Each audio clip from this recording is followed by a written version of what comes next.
پہلے للکارا ابو الحسن کو باہر بھیجو. جناب سیدہ دروازے کے پیچھے آئیں اور آ کر سوال کیا من انتم، تم کون لوگ ہو؟ کیا سیدہ نہیں پہچانتی تھی یہ کون لوگ ہیں؟ بخوبی جانتی تھی کون لوگ. صرف یہ پوچھنا چاہ رہی تھی من انتم، کون ہو؟ آج جو جانشینی رسول و صحابت رسول کی بات کرتے ہو، من انتم، تم کون ہو؟ جو بھی ہو زیادہ سے زیادہ یہی ہوں گے میرے بابا کے صحابی ہو گئے. اب میں بتاتی ہوں انا فاطمہ. دروازے کے باہر کون ہو، دروازے کے اندر کون ہے؟ انا فاطمہ. تم بتاؤ تم کون ہو؟ من انتم.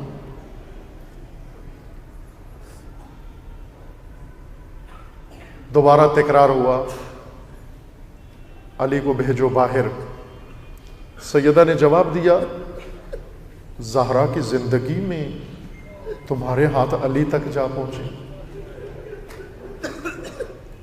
میں نے بارہا مجالس میں یہ نقطہ وضاحت کی ہے. ایک سوال ہر ایک کے ذہن میں ہے، بعضوں نے لکھا بھی ہے کتابوں میں کہ جب مرد گھر میں موجود ہو اور دروازے پہ اس طرح کا منظر ہو جائے تو مرد دروازے پہ آتا ہے، عورتوں کو نہیں بھیجتا.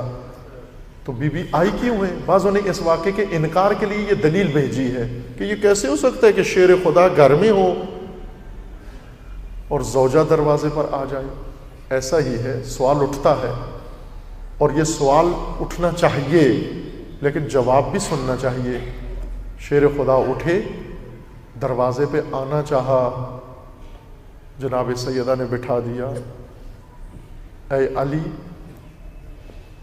جب سے رسول اللہ نے رسالت کا اعلان کیا ہے و ولایت کا اعلان کیا ہے، اس دن سے رسول اللہ کے مقابلے میں لوگ آئے ہیں، لیکن میں نے کبھی رسول کو ان کے مقابلے میں نکلتا ہوا نہیں دیکھا. جب بھی کسی نے رسول کو للکارا، علی نکلے مقابلے میں. کل رسول ولی تھے، آپ ناصر تھے، اب تو رسول نہیں ہے، آپ ولی ہیں، میں ناصر ہوں آپ کی. کچھ میدان ولی کے نہیں ہوتے عزیز مان، ولی کے نہیں ہوتے. کچھ میدان انصار کے ہوتے ہیں، کچھ میدان شیعوں کے ہوتے ہیں، کچھ میدان پیروکار کے ہوتے ہیں. اس دن دروازے کے پیچھے زوجہ نہیں کھڑی تھی، ایک ناصرہ کھڑی تھی، ایک ناصر کھڑی تھی. اس لیے فرماتی میری زندگی میں تم علی تک جا پہنچو گے، یہ کیسے ممکن ہے؟ البتہ بی بی جانتی تو تھی کہ پہلے جو خطبہ بی بی نے دیا تھا جا کر مسجد کے اندر، اس خطبے کے بعد بی بی کو تمام حالات سمجھ میں آ گئے تھے. خطبہ دینے گئی جب بی بی جا کر بیٹھی مسجد کے اندر، وہ روئی شدت کے ساتھ، اتنی روئی پوری مسجد کو رلا دیا. حتیٰ یہی اشقیاء جنہوں نے غصب کیا تھا یہ بھی رونے لگے، اس قدر درد سے روئی زہرا. لیکن جب خطبہ ختم کر کے واپس آئی، رونے کا انداز بہت بدل چکا تھا. بلک بلک کے وہ سسک سسک کے رو رہی تھی، اس شدت سے رو رہی تھی کہ جب واپس گھر میں پہنچی، دروازے میں داخل ہوئی اور علی انتظار کر رہے تھے جناب سیدہ کا. آئی اور آ کر سیدہ اندر نہیں گئی، باہر ہی ریت پر بیٹھ گئی، خاک پر بیٹھ گئی اور رونے لگی، فریاد کر کے رونے لگی. علی نے پوچھا زہرا مجھے لگتا ہے حق نہیں دیا گیا. سیدہ فرماتی ہیں اے علی کاش ایسے ہوتا، مجھے حق نہ دیا گیا ہوتا، مجھے جھٹلایا گیا ہے، مجھ سے گواہ مانگے جا رہے ہیں، مجھے کہتے ہیں آپ کے دعویٰ کی سچائی کے لیے گواہ لے کر آؤ. سیدہ کو معلوم تھا کس طبقے سے پالا پڑا ہے. فرماتی میری زندگی میں تم علی تک جاؤ گے.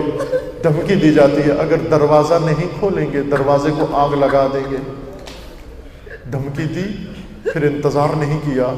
پہلے سے ایندھن جمع کر کے لائے ہوئے تھے، ایندھن جمع کر کے لائے ہوئے تھے. فوراً ایندھن رکھا، آگ لگا دی. دروازے پہ آگ لگی، شعلے اٹھے، دھواں اٹھا، در جلنے لگا.